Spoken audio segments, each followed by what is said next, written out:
ilang pounds na ako, no? Tingnan natin. Sana magsabi ito ng totoo. Huwag mo akong ipahiya. Alright. Mga nanay, 98.1 pounds. Kailangan pa natin kumain ng marami. Maraming pagkain.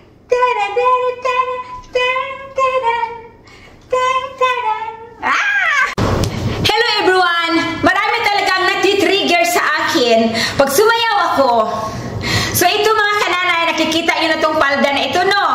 So itong palda na ito ay pang cha-cha-cha talaga ito. Pang dancing ito. Saan ito mabibili ay dun sa dancing, dancing, type mo lang ng dancing o makikita mo itong mga tugatong palda. Kasi the purpose kasi na ganyan din siya. Parang yung ana-ana ni mo diha, magsunod-sunod po na imuhang palda. Okay? At saka, built-in siya ng short. Sa ilalim, may short na siya sa ilalim. Kasi yung mga natin, yun ang pag sumasayaw ako, at saka, pag sumasayaw ako, mayroon yang short sa ilalim. Ayan short.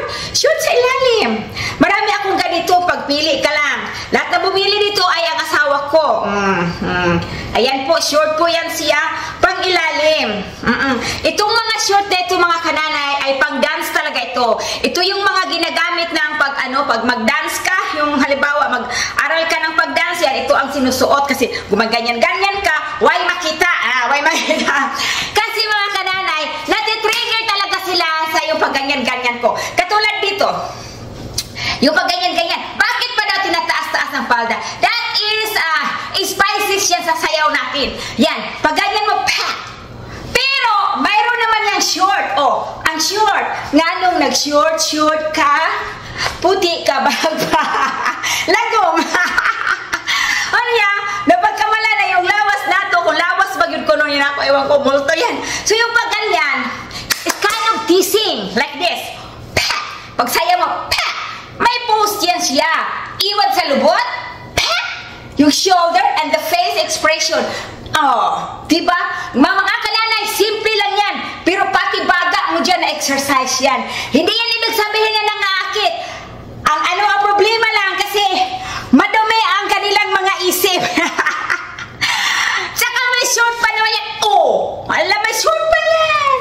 Pag ganyan-ganyan mo, pa, pa, pa, pa, pa, chu, chu, chu, chu, chu, chu, chu, chu, chu, pa. Pag magsayaw ka rin ng boogie,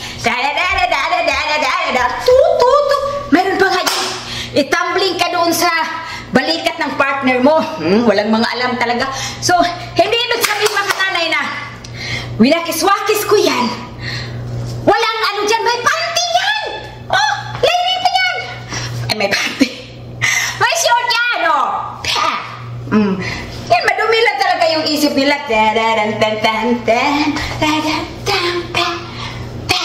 One, two, three. Ayan. So, exercise yan. Pag ganyan mo palang, pat. Pero lahat may poise yan. Pati shoulder, itong hips na to, di ba? May poise yan. So, pati baga mo dyan, gumagana. Hindi lahat mga kananay na mayroong ganitong position. Kailangan marunong ka magdala sa katawan mo. Kasi ang katawan ay isa part of art yan siya. Pero nga naman, hindi nga naman sila marunong. Biruan nyo ba mga kananay? Kung nga hindi marunong mga kananay na magkayan-ganyan, ano kaya yung itsura noon? So, kailangan talaga may push.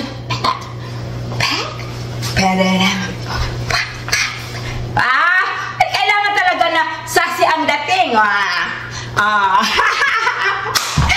Ay, nako. So, yun na nga.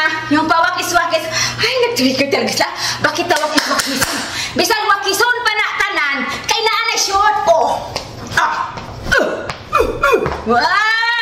Bailaan na. Tang tang tang tang tang tang tang tang tang tang tang.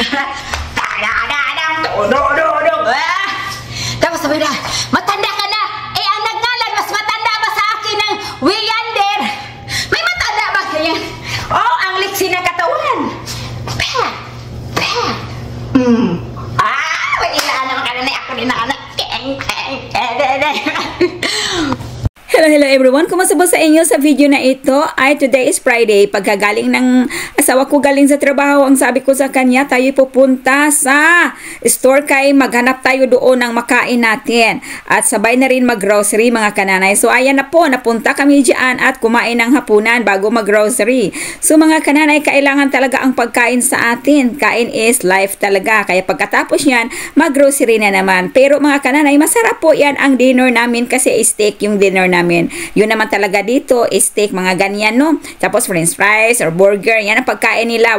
Di katulad sa atin ay mga sinigang, kung ano-ano pa man. Of course, dito ay ano rin, yung American food din. Pero masarap yung ano ko mga kanana, yung kamote ko dyan, yung binibake lang yan siya. Masarap, matamis yung kamote nila. At saka creamy, ha? At saka yung na-order kong steak mga kananay ay malambot talaga siya, malinamnam. Delicious. Parang ako lang ba, no? Joke lang mga kananay.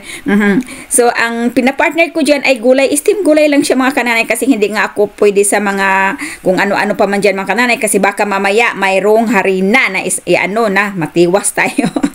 Alright then. So hala Nanay Jenny, ang laki ng subo ng Nanay Jen. So pagkatapos namin kumain at dumiritso na kami dites, ayan po, nakarating na kami dyan sa Costco at kami mag-grocery mga kananay kasi kukunti na lang ang laman ng freezer namin. Kasi noong nakaraang bagyo ay tinapon lahat yung ang daming natapong mga karni mga kananay. Kaya sabi ko kay Tim, kunti-kuntian na lang natin kung ano yung pag magbili tayo ba, kunti-kuntian na lang namin kasi nga para bang parang naano ko doong bagyo na yan kasi ang daming natapon. So, ayan mga kananay, so sabi ko mag-stock na lang tayo na kahit kunti-kunti lang, no? Kasi nga, ang hirap din mag-isip ng lulutuin mga kananay kung wala kang pagpipilian. Diyos ko, halimbawa, yung ulam nyo kahapon ay isda. Hindi naman pwede na mag-isda ka sa sunod na araw. So, kailangan may variety tayo. So, ayan po ang Daddy Tim. So, ayang hawak ni Daddy Tim ay sausage po yan mga kananay. Organics daw yan. So, si Daddy Tim mga kananay, pag yan ang namimili, binabasa lahat yung mga ingredients na yan.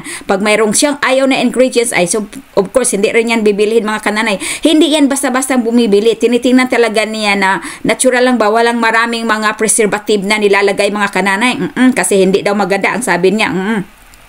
So ayan po no, ang aga-aga pa mga kananay ay mayroon na silang, January pa lang mayroon na silang display na mga swimwear.